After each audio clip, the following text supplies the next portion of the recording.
आणि ह्या पित्रांचा काहीतरी संबंध आहे एवढा नक्की. आणि ह्याच्याबद्दल माझी एक आठवण पण लहानपणीची असा ती आज तुमका सांगते. आज मला ती सांगेन सारखीच वाटली. नंतर कधी चान्स मिळत कावळ्या पुराणात काय माहिती म्हणून आजच सांगून घेते. तर मी लहान असताना 5वी 6वी 7वी असं वगैरे असताना माझे एक काका होते असे, आणि त्यांना आम्ही पोरं सगळी ताता असं म्हणू, ताता. तर ते मिलिटरीत कामात असायचे. त्यांचं एक वेगळंच रुबाब होतं आणि ते असे मध्येच काहीतरी वर्षातनं एकदा वगैरे येत. आणि ते इले काय आमची चंगी असायची, कारण आमका सगळ्यांका ते वेगळंच काय तर सगळं खाऊक घेऊन येत. आणि पोरांका कापड वगैरे एक कापड लांब लचक सगळ्यांका घेऊन येत. आणि त्याची आम्ही सगळी पोरं, त्यांची पण पोरं आम्ही सगळीजणं त्यांचे आम्ही फ्रॉक कोण काय व्हाय आता शिव असे ते काकांची आठवणी. आणि येत आणि ते आमचं कसं ते 15 दिवस वगैरे असायचे घराकडे. जास्त सुट्टी नसायची तेव्हा, 15 दिवस असायचे. आणि ते 15 दिवस जवळजवळ मी तर रोजच थंय असायचं. शाळा सुटली की इला तिकडे. आणि त्यांना सुद्धा मुलांची खूप आवड, मुलांची. आणि ते असे ते ह्याचे सगळे स्टोरी सांगत आमका समजत एवढेच सांगत, ते असे मोठा काय करून सांगत नाही. त्यामुळे अशी मजा वाटा ऐका, अगदी मंत्रमुग्ध होऊन ते ऐकण्यासारखे वाटा. आणि मी एकटाच असायचं आहे की त्या शेवटपर्यंत ऐकत बसत त्यांची स्टोरी. आणि त्याच्यात मला खूप इंटरेस्ट, खूप म्हणजे खूप जास्तच इंटरेस्ट होतो. आणि तर ते ताता नंतर कसं रिटायर्डच होऊन येले ते हळूहळू. आणि म्हातारे पण झाले. नंतर ते होते काही असे घरचं त्यांचं खूप मोठं व्याप होतं. गाई ढोरा वगैरे सगळं होतं, शेती भाती त्याच्यात लक्ष देत. आणि नंतर ते थकले आणि खूप आजारी तसे सिरियस जे झाले. त्या काही सिरियस असल्यानंतर काय हॉस्पिटलमध्ये ठेवत नाही, तर घरातच असायचे.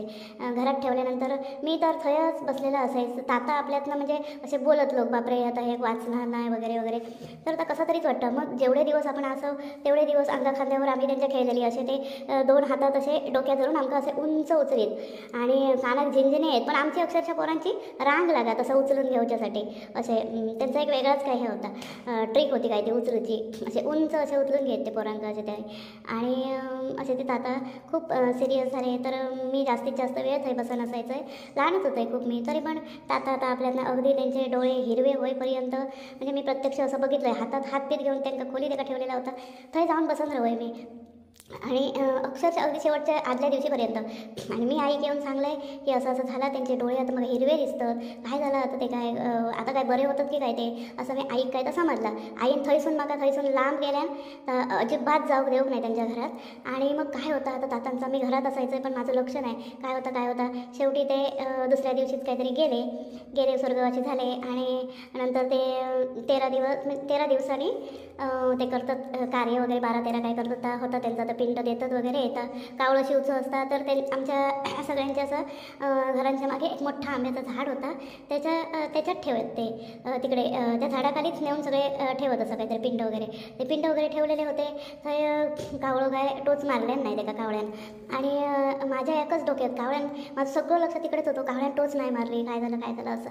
तर मी आईक माझ्या सांगते, आई त्यांना बिस्किटं देऊ सांग, कारण शेवटी ना ते बिस्किटच खायचं. अगदी शेवटी मी सुद्धा एक बिस्किट 2 त्यांना हातान भरवलेला होते. तर आई त्यांना बिस्किटं घालत सांग, गप गो तुका काय कळतं, मोठे लोक आहोत काय सांगतात, आपण त्यांच्यात जायचं नाही, आपण त्यांच्यात बोलायचं नाही, आपण असं काय बोलायचं नाही, असंच चाललेलं. पण माका मात्र खूप म्हणजे खूपच वाईट वाटत होतं की काय खाऊक नाही का, भूक लागली या 13 दिवस काय खाऊक नसतील, बिस्किटं खायत, या लोकांना समजलं नाही कसं, असं माझ्या डोक्यात एकसारख्या. मग मी काय केलं आहे, सगळं झालं. आणि मी काय केलं आहे, संध्याकाळी हळूच 4 बिस्किटं हातात घेतलं आहे आणि मागच्या वाटेत हळूच गेलं आहे. संध्याकाळ पण अशी खूप झालेली नाही, थोडी अशी दुपारनंतरचं वेळ होतो तो, असं 3 वगैरे वाजले असतील. आणि मी थंय गेलं आहे आणि ते हातातनं 4 बिस्किटं नेलं. आणि म्हटलं गपचूप आपण त्या आंब्याखाली त्या पिंडांच्या इकडे काहीतरी जवळपास ठेवायची. पिंडांच्या इकडे काय जाऊचं बघा धीर नाही, पण म्हटलं जवळ काहीतरी ठेवूया. तर गेलं आहे आणि त्या आंब्याच्या झाडावरसून एक कावळं असं जोरात इलो की त्या खाली इलो पटकन. तो बिस्किटं पटकन 2 हात घेतले आणि थैली आणि चलत राहिलो. म्हणजे 4 बिस्किटं पण ठेवूक नाही. आणि 2 बिस्किटं त्यांनी पटकन कशी उचलले ती सांगा. 2 बिस्किटं उचलले आणि जो गेलो. माका त्या रात्री अशी बरी झोप लागली ना की बिचाऱ्यांका खावलं काहीतरी. म्हणजे ते कावळ्याच्या रूपाने येऊन ते म्हणजे ते काका होते त्यांनीच बिस्किटं घेतल्याने असं माका तर वाटतं. आणि तेव्हा सुद्धा वाटलेलं. आणि तेव्हा मला खूप रडा केला. आणि ह्यांका समज बिस्किटात सोयी होती त्यांका, असं काहीतरी वाटलं माका. आणि काय माहिती खरं काय खोटं काय, पण ही एक माझी आठवण. म्हणजे पितर आपल्या कावळ्यांच्या रूपाने येतो. पितर जरी आपले नसले तरी पितर हे कोणाच्या नाही कोणाच्या रूपात दुसऱ्यांच्या का असे ना, पितर कोणाच्या तरी असतातच कोणतरी ते. तर आपण त्या पितृपक्षामध्ये जर मानतो 15 होतो तर त्याच्यात आपण पितृपक्षामध्ये अमावस्येपर्यंत काहीतरी बाहेर ठेवायचा. फरसाण बिस्किटं काय तुमचं वाटतं, जे का आवडत तो कावळं तो उचलून नेतो. ह्यो माझा तर अनुभव आहे. मी सांगते माझ्या अनुभवावरच्या गोष्टी सांगते. जे कसं आवडत तो खात होतो मी. याचे 2-3 गोष्टी ठेवत आहे आणि ते कोणाकोणात खातात ते. असं भात डाळच ठेव घ्या असं काही नाही. तर बघा बाबा आणि सर्व पितरी अमावस्या येतात ते का चुकला माकला जर तुम्ही नाही पाळत असत, जर तुमका सुट्टी नाही भेटली असत तर अगदी भटजी न बोलवलं तरी गाय आणि कावळ्यांसाठी जेवण करा. किंवा आपल्या पितरांका जे कोण मारले असतील त्यांना माहिती असतील, अगदी आपले शेजारी आपल्या आवडीचे आपले मित्राचे आई वडील असे कोण ना कोण असे आपल्या आवडीचेच असतात ना, जे लक्षात राहिलेले असतात. अशा लोकांची आठवण काढा आणि बाहेर ठेवा. कोणाच्या रूपात कोणी येऊन खाऊन जाऊ दे, आपलेच पितर येऊ देत असं काही नाही, पण कोणतरी तृप्त होता ह्या बघा तुम्ही. आणि नंतर काही चान्स नसता परत परत. तर बघा मी तर बाबा मानते हे गोष्टी, कारण असे बरेच अनुभव माका सुद्धा येले आहेत. ते हळूहळू आपण बोलूच. तर ही एक माझी कावळ्यांची आठवण.